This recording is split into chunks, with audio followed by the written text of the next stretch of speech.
Hi, everyone. Good afternoon or good morning, depending on where you are joining us from. I'm thrilled to have you all join for our latest professional development series session on executive influence. And today we're going to be talking about communication strategies and really upward communication strategies that drive and influence action.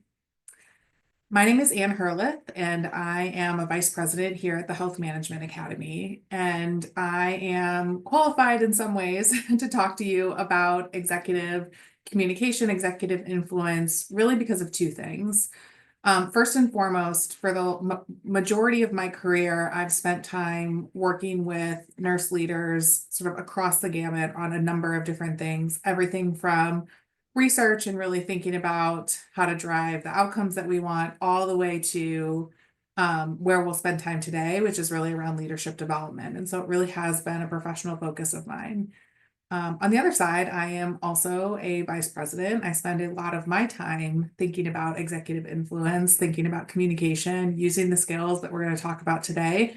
And so we'll be drawing both from both sides of my professional experience here in our conversation today about executive communication.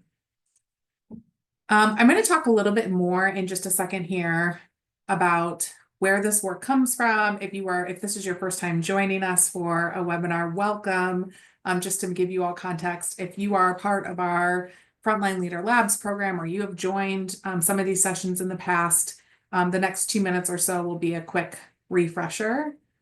But just to quickly introduce where our information comes from and some of the context that you'll see today. All of the work that was done to support this presentation today comes from our Nursing Catalyst program. Some of you, like I said, might be in our Frontline Leaders Labs program, which you can see the information on the left. Others of you may not be, and that is, we are so thrilled to have you here and welcome. Just some broader context here. Nursing Catalyst is an organization that your health system is a part of, and we really work on driving innovation and transformation across the nursing enterprise. The most important thing to know is that we do that through two ways: by focusing on you all here in the room, frontline leaders, as well as working on research to support system and executive level leadership as they drive towards transformation. And so as we talk through today's information, I'll be drawing from various experiences and just wanted to provide this context and background before jumping in. Two quick notes about today's presentation. We are recording, but you all at any moment can unmute yourselves and ask questions. I encourage you to use the chat as we go along. There will be moments for interaction as we go along. So please don't hesitate to ask your questions live in the chat or even unmute yourself. And I really encourage you all to take advantage of the next, let's say 50 minutes or so. I will try to wrap on time to get you onto your next engagement. But I really encourage you to just take this full hour to soak in the information we're about to use. I have plenty to present, but I'm more than happy to pause at any moment to take questions or to discuss any points further. So please do not hesitate to interrupt. I know there are a good number of people on the line, but even more the reason to elevate your questions, because I suspect you're not the only one who has that question. Okay, so with that very quick background, I'm going to jump into really the meat of today's conversation. And I want to just start with why we are even here to talk about communication. Upward communication in particular is probably one of the most important skills that a leader can have and that a leader is going to use and sort of a tool in their toolbox to use as they think about navigating what is a very challenging environment that you all work in. A couple of quick stats here related to nursing in terms of why this is so important, just to keep in mind. And really one of the reasons we started here. As we talk to you all, to some of your colleagues, and thinking about the topics that would be helpful, many of you said this topic of how do I talk to executive leadership? How do I think about my communication strategies? And you can see all the way on the left here that some pretty compelling data that only about 20% of nurse leaders say they feel very confident in their ability to communicate effectively to executive leadership, both their own nursing leadership and beyond, right? But you also see that the left or on the right, the two stats to the right there, that communication has a huge impact, not just on things like patient outcomes, patient satisfaction scores, but also things like, hey, are we going to receive funding for a project that we are interested in? I think we all know that communication is really critical and such an important part of our jobs. It's also something that is quite hard to do. And so, all in all, that is why we want to focus on upward communication. I will just add that for those of you who are in our labs program, you will also be pitching, or maybe you did pitch, your executive leadership, and some of the topics we're going to talk about today will be hopefully directly helpful as you think through that process. So speaking of pitches, there are a few reasons why you might approach your CNO or another executive leader at your organization. And I've listed just a couple of those reasons here on the slide. Maybe you know that you need resources or some type of support on your unit, into your department, at your site of care, right? Or perhaps you have feedback that you want to share from the front line, from yourself, and you want to elevate that feedback to the appropriate channels. There are other times, though, when you want to actually pitch a full idea, right? And so you're thinking through something that you want to change, and you're going to need support of some type. And so you want to present that new idea in the best light possible. I'm sure many of you have something that comes to mind right now as you think about communication and something that you want to communicate. So I actually want to give you all just a minute here to write down one thing that you would like to communicate upwards. And you can think of your CNO, but if there's someone else that you need to communicate with, maybe you're asking for something that requires funding that would require you to go to a VP of finance or your CFO. I want to give you a minute right now to write that down. We are going to come back to this a little bit later in the presentation, so please do write it down. If you want to share in the chat what you would like to communicate to your CNO, would love that as well. I'm always interested in what people write down, but I'm actually going to just go silent for about 30 seconds here and let you all write down what it is you want to communicate, because that's going to help us have a tangible example to work through as we work our way through this presentation. So I'll give you about 30 seconds to write down your idea that you want to communicate.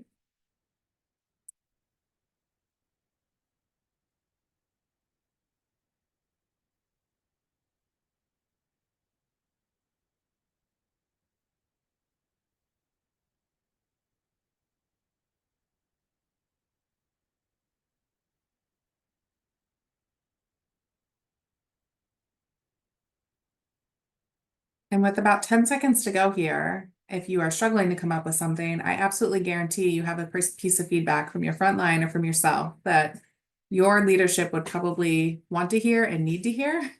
Thank you to the first person who put their idea in the chat. So that might be a place to dig and think about what is that feedback. So about 10 more seconds. If anyone else wants to enter in, wonderful.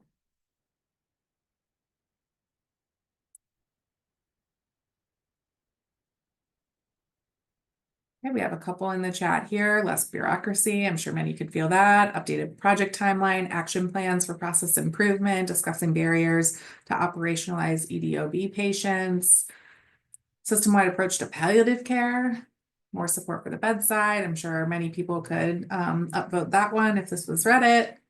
Okay, many more in here. Thank you for sharing those and keep them coming.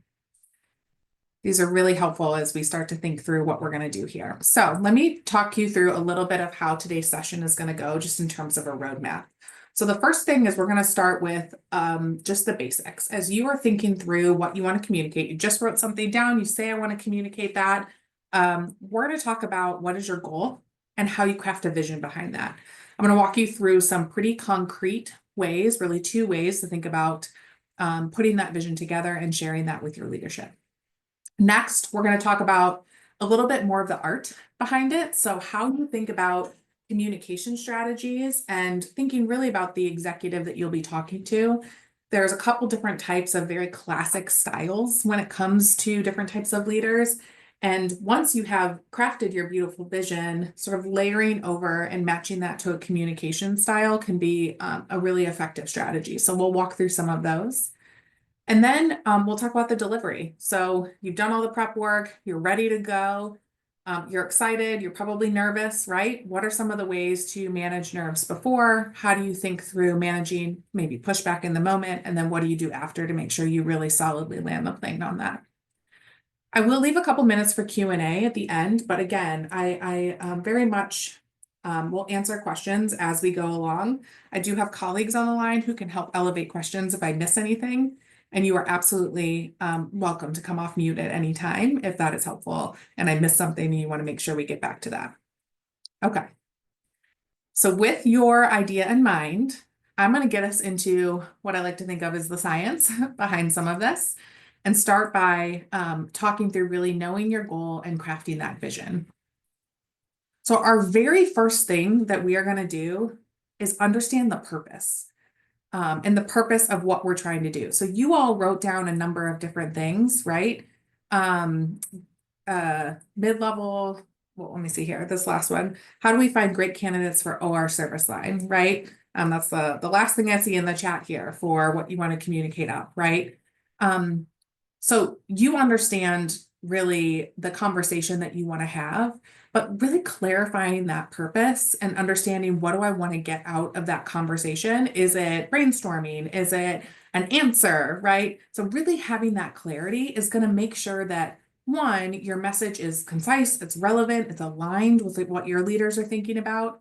It's going to help you think through everything that follows after this, how you have a really great conversation, how you're going to frame that out. And it's going to increase the likelihood of engagement and really getting what you want out of the conversation because you know what you want out of that conversation. You can imagine if you come in around this conversation on getting great candidates for OR service line, and if what you want out of the conversation is 10 really great ideas, and you're talking to someone and they think you're looking for the one perfect solution, you're going to be talking past each other a little bit. And so having that really good clarity up front is going to help us. Once you have that clarity, so think about what you wrote down. Do you have clarity on what you're trying to get out of it? You want to then match your approach to your purpose. And there are really two great ways to approach the upward communication that you're going to have. And we're going to talk through both of these situations in depth. So the first one is strategic storytelling. And you can see a couple examples here on the left of how you want to and why you would use strategic storytelling. It is particularly valuable when there is some type of human impact on the issue, right? It can be really helpful if, for example, that last bullet there, you feel like there's just sort of data fatigue and people are just tired of hearing the data, and you want to bring something to life. As nurse leaders, you will be able to rely on storytelling, honestly, quite easily, because a lot of the work that you are doing is human-centered in nature. And storytelling works really well in human-centered situations, right? If you're talking about your staff, you could probably easily come up with a couple of reasons or a couple examples of how this impacts staff. If you want to talk about the impact on patients, right? Not that hard to understand how you would draw that line. If we're sticking with, and I'm picking on the person who wrote in the very last thing about great candidates for our OR service line, right? You can easily see how storytelling is going to bring to life the impact on staff, on staffing, on burnout, on just the hours worked, the workload, but it's also going to have a huge impact on patients and making sure that we have the right and best qualified candidates coming in the door is going to impact our patient outcomes. And so there's a lot of ways to think about that. So storytelling, incredibly powerful, and we're going to walk through that in a little more detail in just a second here. But it is not the only way, right? You can also go a more traditional pitch route, and that's what you see on the right here. And a pitch is really best when you are pitching an idea or you are asking for something really concrete that might require some type of investment. That you are trying to get to a solution or try to get to a yes really quickly because there's time constraints. And so thinking about, when do I want to use the storytelling route might be a little bit more in depth, might take more time. And when do I want to go straight to a pitch is a great exercise to go through. Of course, I will say that some of the most effective ways that we see people leveraging storytelling and pitching is actually using both together. And so as we talk through both of these scenarios, and bring these to light, think about the thing that you wrote down that you want to communicate. Think about whether you want to use storytelling or if you feel like you need a more formal pitch, and would they benefit from maybe melding two of the ideas together. So with that, I'm going to start with strategic storytelling. I'm going to give you a little bit more detail about what this looks like and why this works. On the left here, an example. Common approach might be saying something like, we need more nurses on a surgical unit because everyone is exhausted and patients are waiting too long, right? There's probably some version of that in the chat here. And that's great because I asked you all to just write down your idea, what you wanted to communicate. And that's exactly how this sentence is written down. I feel like this is what we need, right? And I'm just telling you what we need. Below, I'm going to give you all a chance to just skim here. I'm not going to read all of this out loud. A very, very succinct strategic storytelling version of this, right? We're talking about a scenario. We're talking about literally days where the unit operated over capacity by quite a lot. We're talking about how long. We're talking about the impact on an actual patient and what that looked like. And then you can see at the very end, there is an ask associated with this. So it doesn't mean there's not an ask when you do storytelling. There is an ask about a strategic investment into additional nurses, but it's done so in a way that is much more about the story and is painting the picture than it is about building a business case, right? You can easily see in here, there is clearly a business case, but it's aimed at trying to help people understand the human element of all of this. I want to call out a little bit though on what really makes this approach work well, because I think you all know people who are great storytellers and you think, well, I'm not so good if I'm not naturally a great storyteller, or I'm actually a really great storyteller, but I tend to add too many details and talk for too long, right? And so to do this well, there's actually, a few key things you want to do. On the right, I just called out what are some of the things that you can see in this short story that really make this approach work well. You do not have to use every single thing here, but there's sort of a combination of things that I would recommend. Number one, I do think using a patient example, so the second bullet that you see here, is really powerful. And again, because you all are in positions of leadership where you are dealing with humans day in and day out, your job is human-centered, both patients and staff, it's probably going to be relatively easy for you to weave in that human narrative. What is really nice here, though, is just going back to bullet number one around data points, right? So we're not just telling that patient story, but we're then bolstering it by sharing a couple key data points that bring to life the idea that everyone is exhausted, right? What does that actually mean? What did that look like? 127% capacity, right? That's very different and paints a very concrete picture rather than saying, everyone was working long hours. A couple other things that are always good to bake in where you have them, if there is financial impact in any way, shape, or form, I think we all know that that is a great thing to use and leverage. It's only going to strengthen your case. If you do not have that information, it is okay. You can think about other things. And that's why I really put in that bullet around scale perspective. Sometimes one incident isn't a huge financial impact, but if you think about what that impact is across an entire unit, an entire service line, an entire health system, you can start to get to numbers that are a lot bigger. And so thinking about that can be really valuable. So strategic storytelling, it hinges on the human experience. It's going to draw people in. It's going to be memorable when you talk about it. But it is going to be bolstered by very concrete things like patient examples, data points, financial information where you can find it.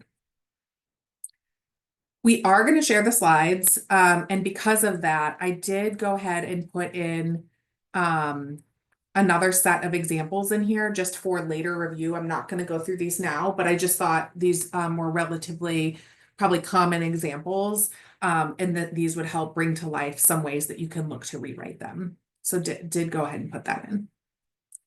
Okay, so that's the quick on storytelling.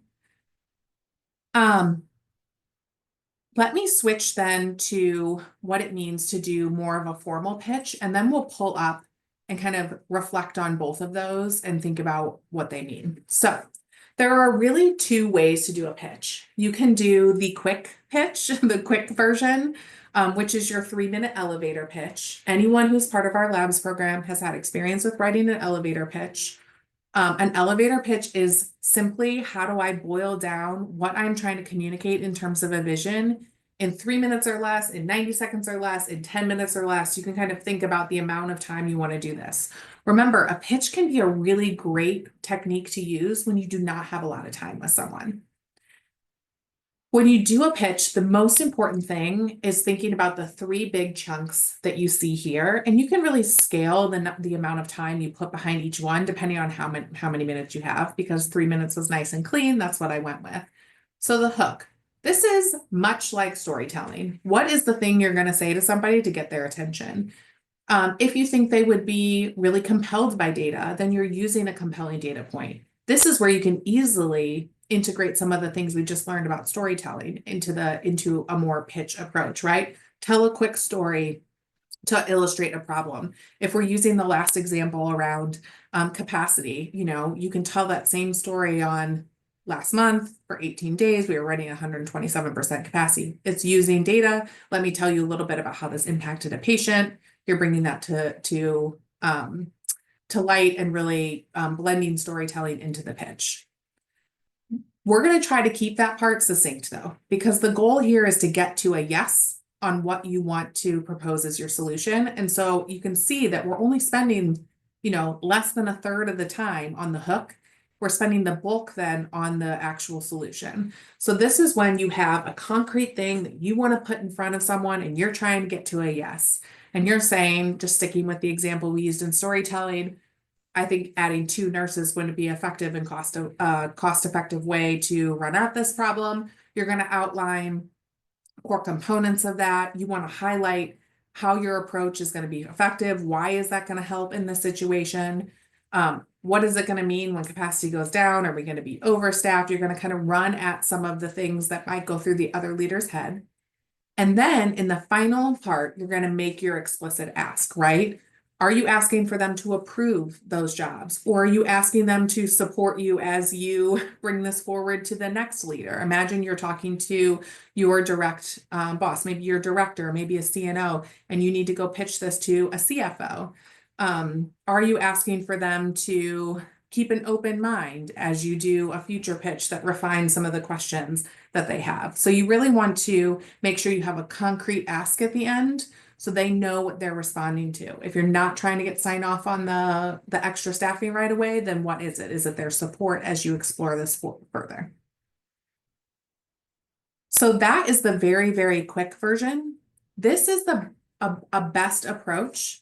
If you have something that's an easy ask, or if you have something where someone could easily wrap their head around the challenge, maybe it's something that you're dealing with day in and day out, you have an interesting thing you want to try, you need a yes, but you don't necessarily think they're going to have a lot of questions or a ton of pushback. It is also a really effective approach to use if it does not require a lot of financial, it doesn't have a lot of financial implications. The approach I would suggest using if you have something that is expensive, for example, requires a lot of investment, requires new resourcing in some way, is what we call a tiered pitch. And this is really the work on your end is what you see on the slide. You are not going to put all of this in front of everyone at one time. But this is basically what I really want, your optimal solution. What is a scaled back version of what I want that I'm okay with? And what is sort of the minimally viable option where it will help in some way?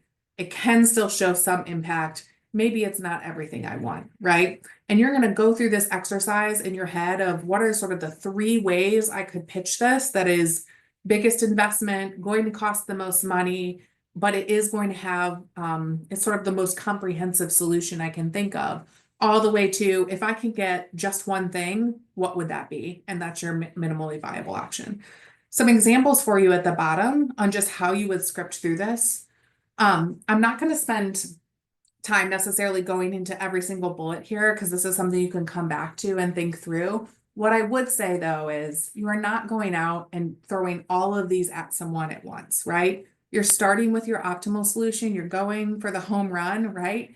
And when you see that it's not going well or you get the no, then you say, okay, if that's not going to work, let's talk about this phased implementation approach. And we could start with, and you're kind of outlining that moderate approach. And then if that doesn't work, then you're going to your minimally viable option, right? So it's a little bit of a back and forth, and it's a way to try to get the most that you can out of a situation without throwing too much information to everyone at once. Okay, so 2 ways you go about this, right? And I'm going to flip to the next slide because it's going to give you instructions on what we're about to do. We did the pitch or the storytelling approach, really human-centered, probably best used when you're trying to communicate something that impacts human beings in a significant way. For you all, I can't imagine many situations where you're not going to have elements of storytelling that you can use. And then the pitch, right, is, hey, I'm asking for something really, really specific. The longer pitch being, I'm asking for significant resource investment. An elevator pitch is, hey, maybe this is something you can sign off on a little bit quickly. I want you to look back at the thing that you wrote down. And I want you to think about if I was going to go and talk to my CNO or whomever today about this topic, would I use a storytelling approach, a pitch, or a combo? And then I want you to just take a few minutes and write down a few key elements of what you would want to communicate. I'm going to go back to the slide that has an overview of each, the pitch and strategic storytelling. And I just want to go quiet for 90 seconds or so and let you all just jot down a few ideas while they're fresh in your head.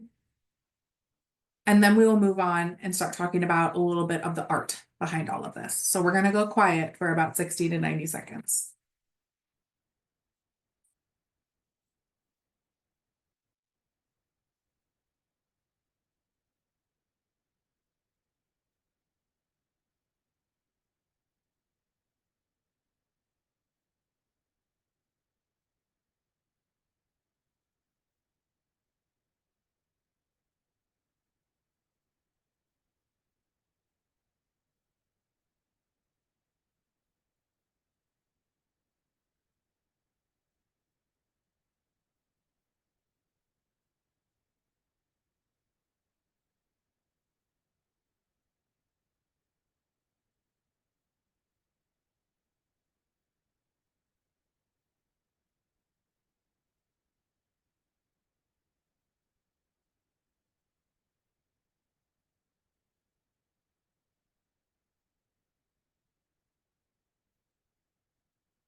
Okay, I'm going to give you about 10 seconds to just jot down any final thoughts.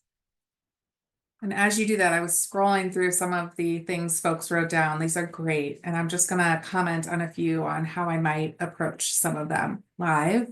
I'm trying to pick ones that are a little bit sticky because some of them are really great, but I feel like they fit beautifully into one of the things we talk about.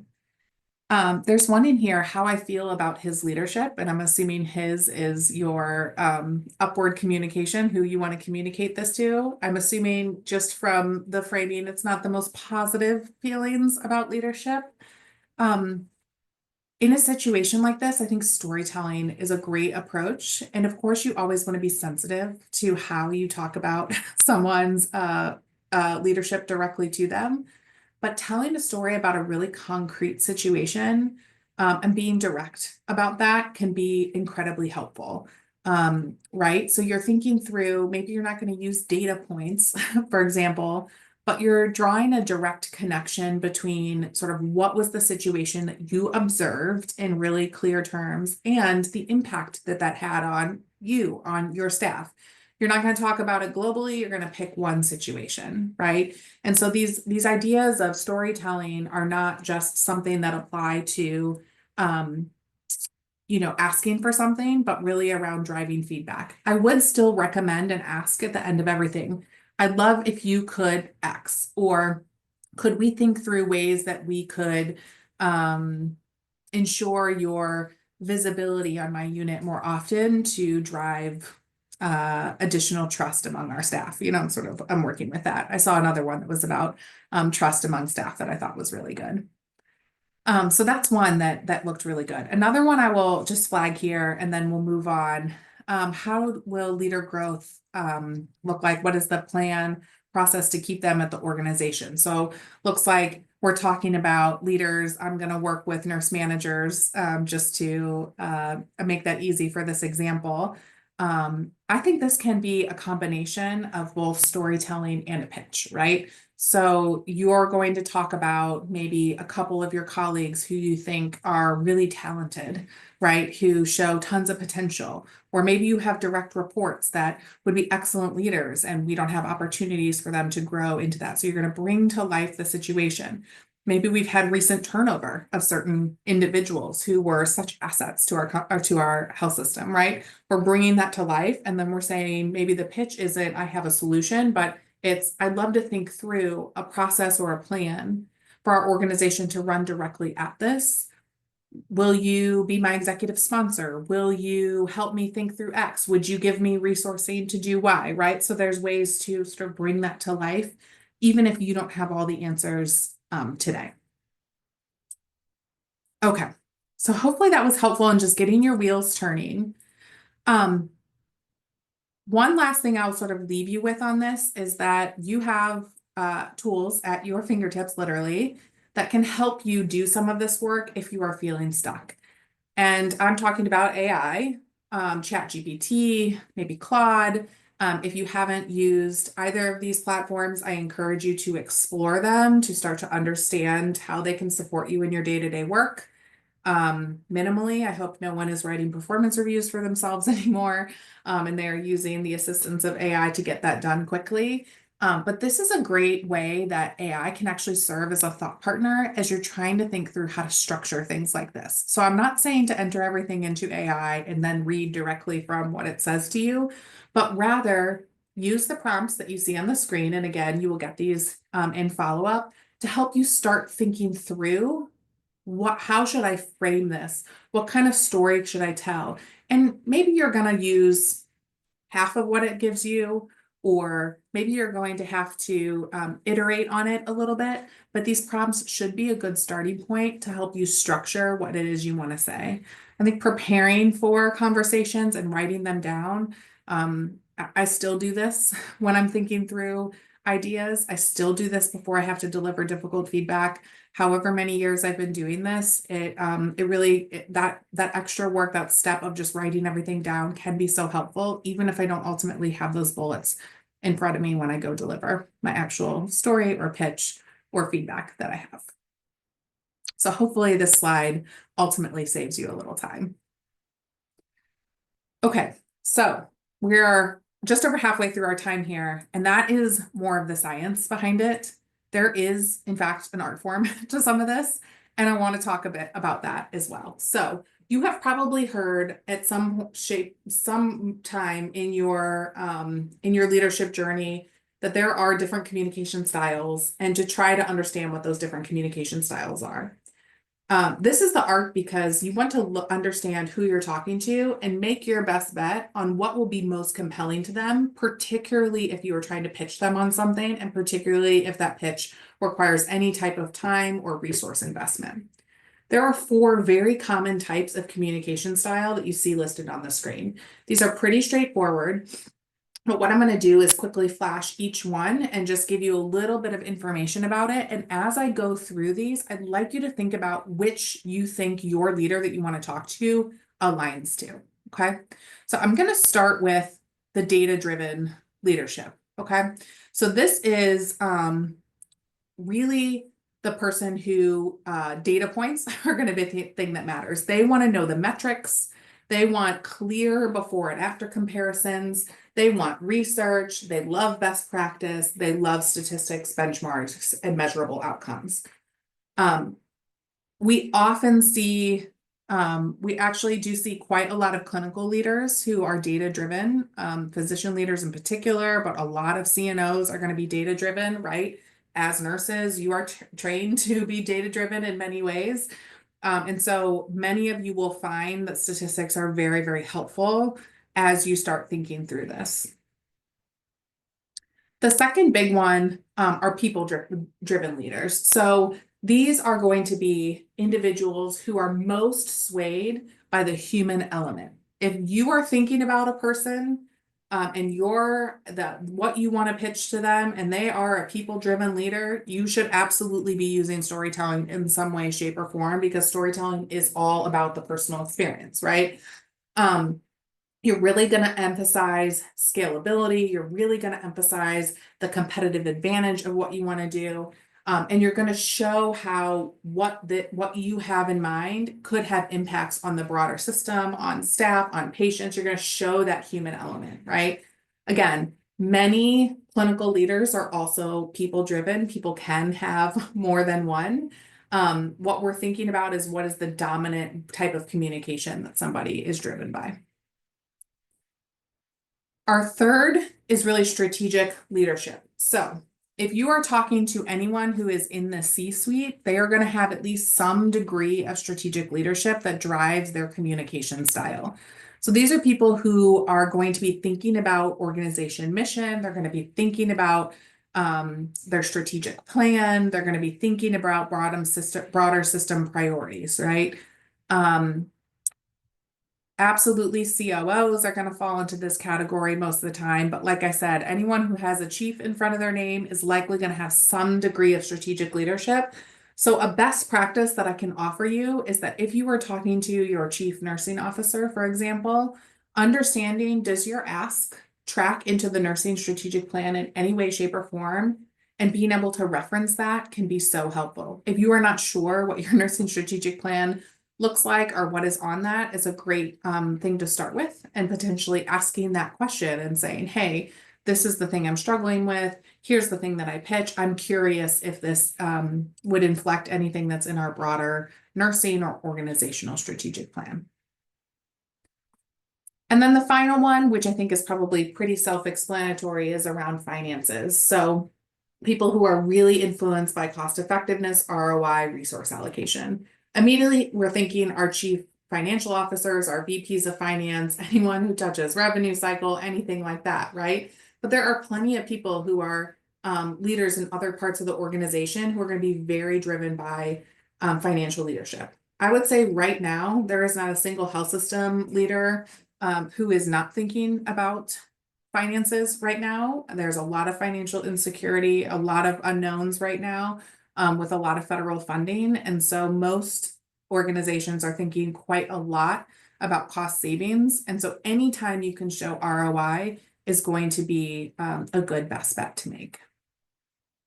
That was very, very quick.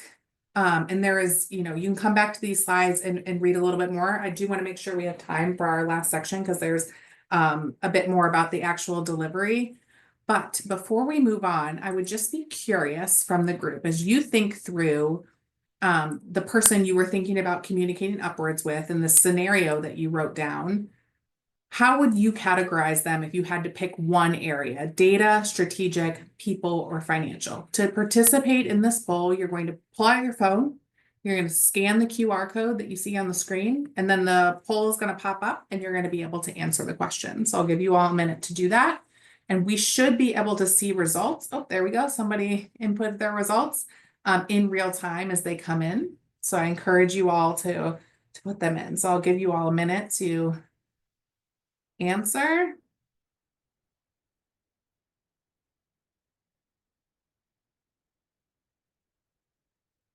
I love watching this in real time, watching it move around.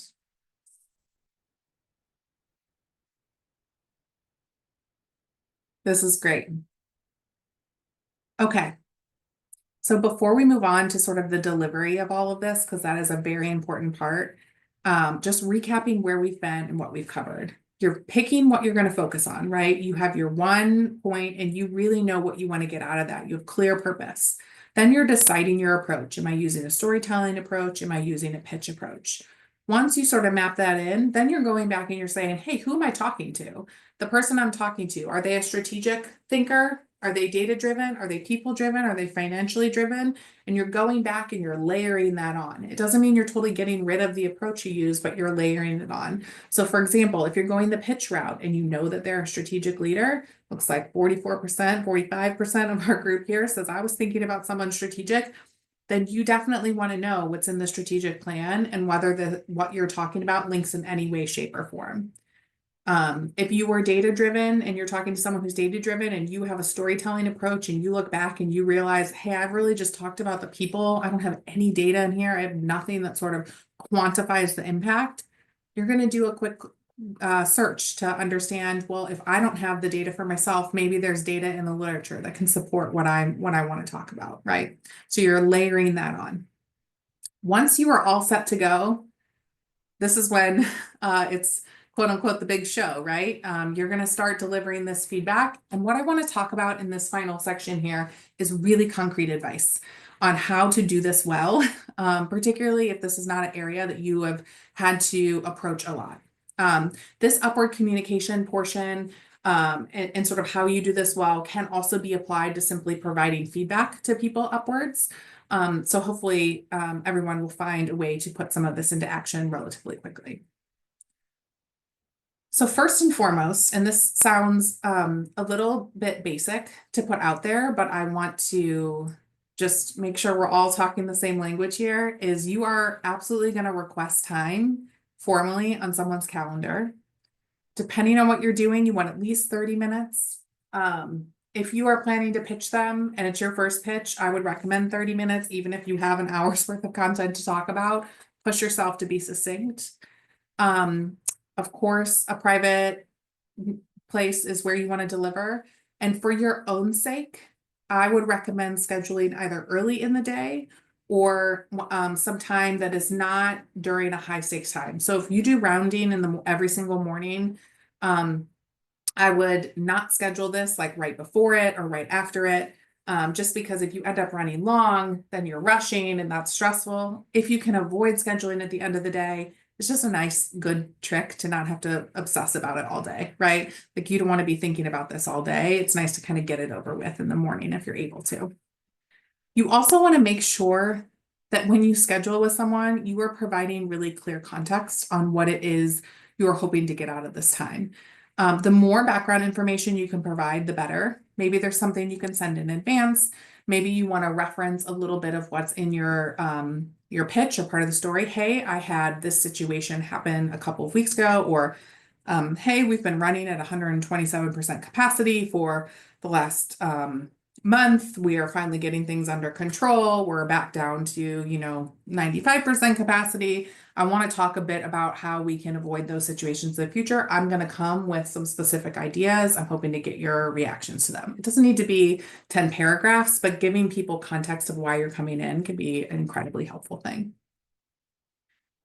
Then you're going to have to actually do it. And one of the biggest questions I get from people I work with, from leaders that I work with, is really around how you have confidence in the actual moment.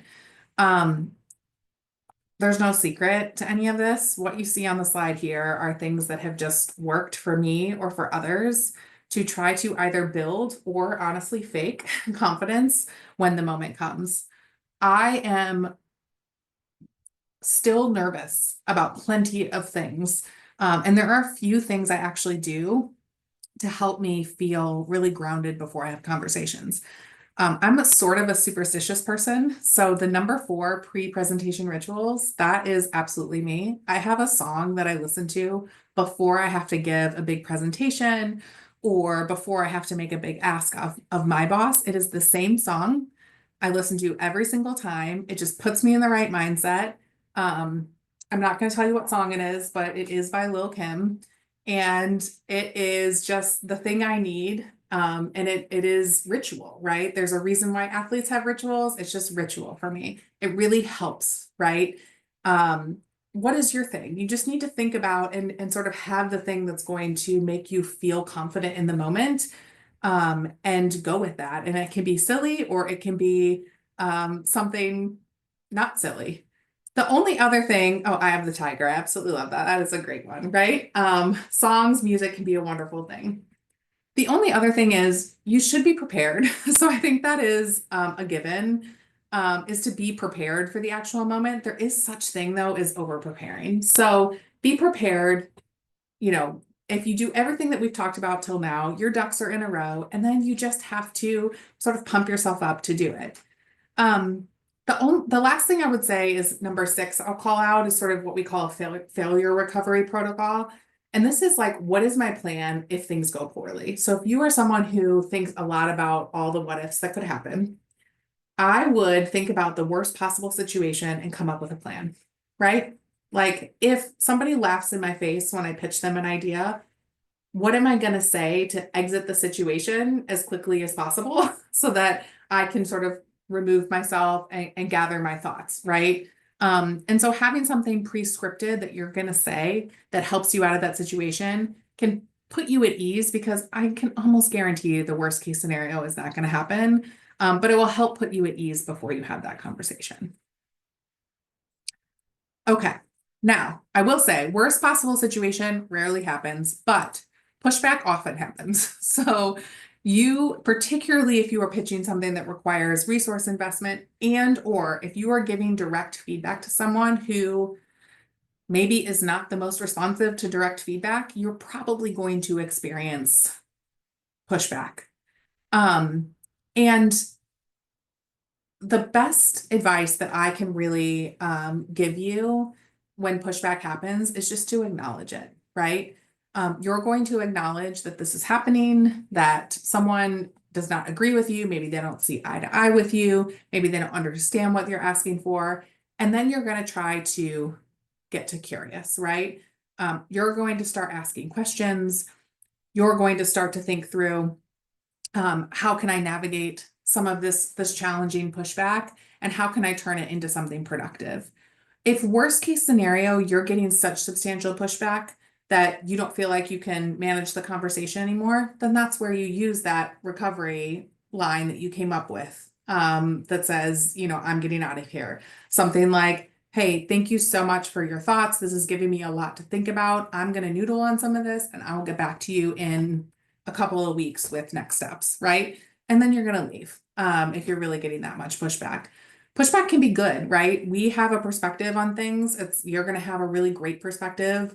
You know yourself, you know your leaders, you know the front line, you have that direct perspective.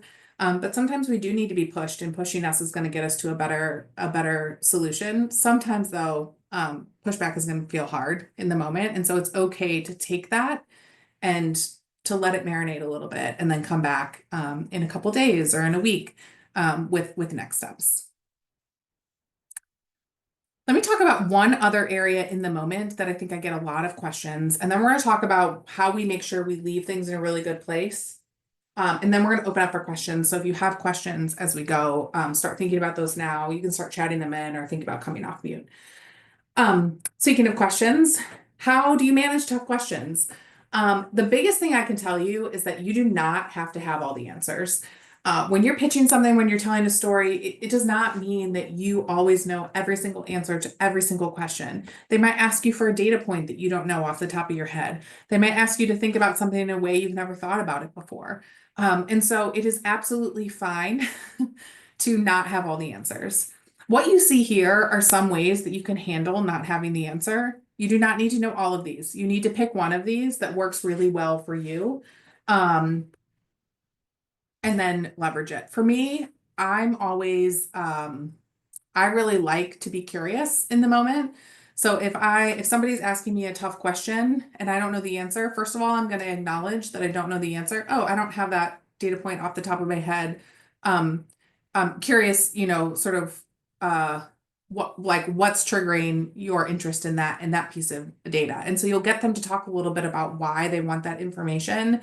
And you still don't have the answer, but at least it gives you more information about what they're looking for. And that's going to allow you to go back, kind of get more information, and then come back with more. There's rarely going to be a situation where you walk in, you pitch something, and people are just going to be like, sounds great, go ahead, right? Typically, it's going to be some type of back and forth. And so just knowing that you're going to have to answer questions, you're going to have to answer tough questions, and that sometimes you're not going to have the answers to those, I hopefully will put you at some ease. And then adopting one of the strategies that you see here to managing questions should get you sort of through most of it. Okay, let's land the plane. You're going to walk out of whomever's office that you just talked to. Hopefully it went pretty well. Hopefully you feel like you got something out of it. Maybe you didn't get to the answer. Maybe you didn't get the green light. But maybe you still have next steps to take and you feel like you have the ball rolling, right? That is a great outcome. A few things I want you to do in follow-up. I want you to get clarification. I want you to reflect on what the conversation you had, and I want you to write it all down because all that information is going to fall out of your head. You want to document key takeaways and action items, and you definitely want to leave the door open for the next steps. I highly recommend sending a recap email that just captures some of the things here. You're going to take a minute to process. You're going to ask any follow-up questions via email. You're going to document what you're doing in terms of next steps. Maybe the next meeting, is in a couple of weeks and you have a few things to do. You're going to talk about what you do. You're going to get that next meeting scheduled.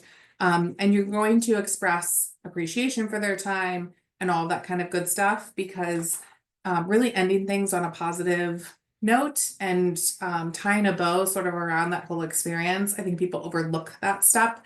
It can be so valuable, not just to leave a positive impression, but of course to keep the ball moving, right? Like if you asked for something and you want to continue the conversation, we're all busy. You don't want these things to fall off of people's radars. And so having those clear next steps, and particularly having them documented in writing can be so valuable. Okay. I'm going to open it up for questions before I wrap things up. I have a couple of final things I can chat about, but I want to give you all a chance to ask any questions. What can I clarify? What questions do you have? The slides will be sent out. So saw that question just pop up. The slides will be sent out, a recording will be shared. So you'll have all of this to refer to in the future, including those AI prompts that you can use. But what other things could we help you with in the next couple of minutes before I wrap us up for today?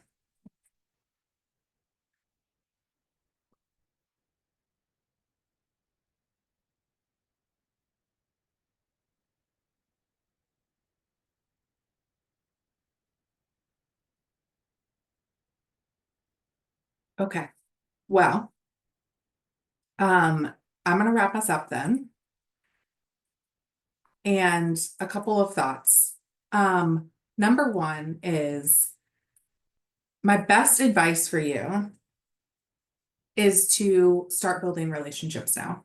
Relationships are so helpful when you want to make asks in the future. And these are relationships with the executives in which you need to talk with, but also relationships with other leaders, with other people around the organization, right? You never know when you're going to need to call in a favor. And you've probably experienced all of that as leaders to date. And so I'm just here to say, investing in strategically in relationships and being really thoughtful about where you spend time, who you're spending time with, and even just making time to connect with leaders across your organization can be hugely valuable. I hope it's valuable for other reasons, but selfishly, when you go to make an ask, it's going to be incredibly valuable if someone already knows you. Let me give you a quick example. If somebody knows who you are, and let's say you're a really, really pragmatic leader, right? You are sort of a no BS person. You're really pragmatic in your approach. You don't tend to make things too big of a deal. You also don't underplay. You own up to your decisions. This probably describes many of you on the phone. when you go to make an ask of someone and they know that about you, they're going to know that what you're asking is reasonable and that you wouldn't be here asking for that if it wasn't something that you really needed. And I'm not saying that's enough to get the yes, but it certainly doesn't hurt. And so allowing people to see who you are as a leader, sort of in your natural state, is such a great thing that you can do to help drive towards really getting what you need and you want as a leader. And so with that, I appreciate everyone's participation today. I hope that this was a good opportunity for you to think through the different types of things that you want to communicate, and maybe one ask that you're going to make of your leadership. Please make the ask, think through it, and reach out anytime if you have questions about how to do that well. Our team is here. We love working through this with you all. And we love working with frontline leaders across the organization. So with that, have a wonderful rest of the day. You'll get all this material and follow up, and we hope to hear all the great news about the great things that you are pitching to your leadership. Bye, everyone.